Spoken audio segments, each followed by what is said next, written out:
And you have been watching the arrival of Special Air Mission 39 to Joint Base Andrews in Maryland. We just witnessed the remains of former President Carter receiving some of those military honors. We heard "Hail to the Chief" in that 21-gun salute.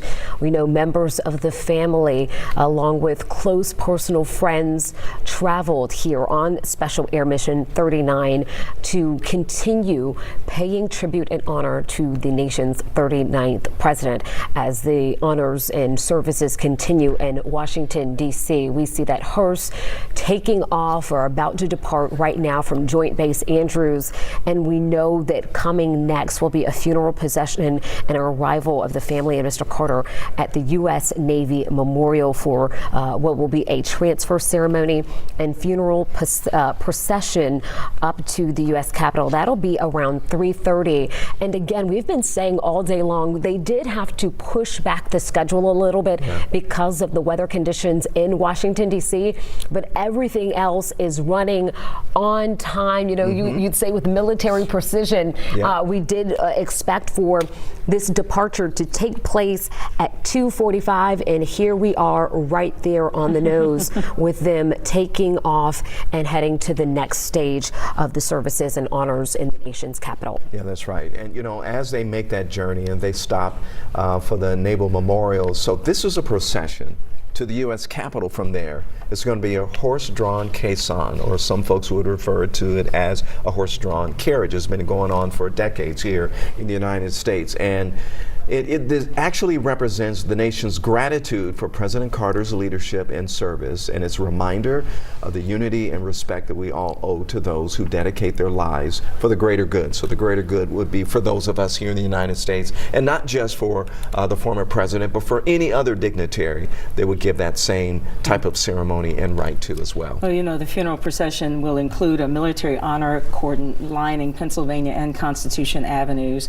as the caisson makes its way down towards the Capitol.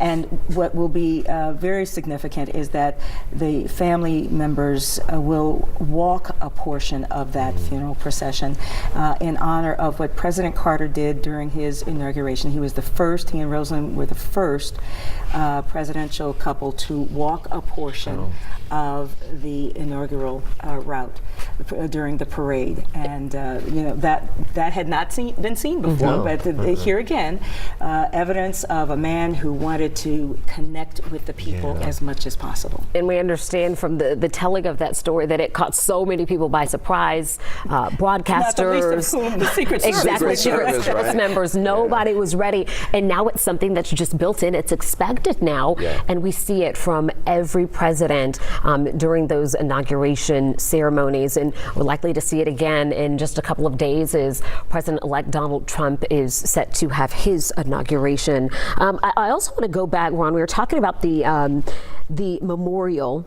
with the U.S. Navy. President Carter selected the U.S. Navy Memorial as a site for this particular event, selected for this to be a part of services and celebration. And we understand there's likely to be a lone sailor salute, which is to represent everyone who has served, who is serving, or will serve in the U.S. Navy. And we know so much about Mr. Carter's time in the Navy as a lieutenant, and also other things that he did as well during his time of service to the nation. And so much respect for those in the military, and you know, subsequently those in the military not just respect the president, which is, you know, what they are called to do, as that is their duty, but inspired by him. I was listening to one of the military people who we interviewed earlier today, who, you know, the young man said he wanted to emulate President Carter. You know, he wanted to live a life as humble and as giving and as empathetic and as compassionate as what he saw President Carter do. So, you know, these military men and women who are a part of all of this formality honoring the president, there's a lot of personal investment here for many of those who really respect this man and are inspired to live a better, greater life because of him. That's right. And if you've been in the military before, like I have, many years ago, regardless of whether you're a Republican, you're a Democrat, you're independent, Green, you name it, right? But if you're part of the military, you feel like you have this common ground with someone else who is a veteran, someone else who is serving actively. And so this salute to the president as a Democrat, or whether it's a Republican president, it doesn't matter. Those veterans see it as an honor to be able to salute in their own way, to show their respect to the 39th President of the United States. And what fitting way to do this, him being a former vet himself, being honored. I believe it's going to be at 3:30 at the Navy Memorial. And it's supposed to be really symbolic here when he gets there to the Navy Memorial, because this is actually, as you know, situated in Washington, D.C., and the backdrop for moments of reflection and reverence and national tribute, not only to the Navy, but to the Marine Corps, to the U.S. Coast Guard as well. Everyone who has served within that branch of service is going to be there to celebrate, or at least to honor, the 39th president.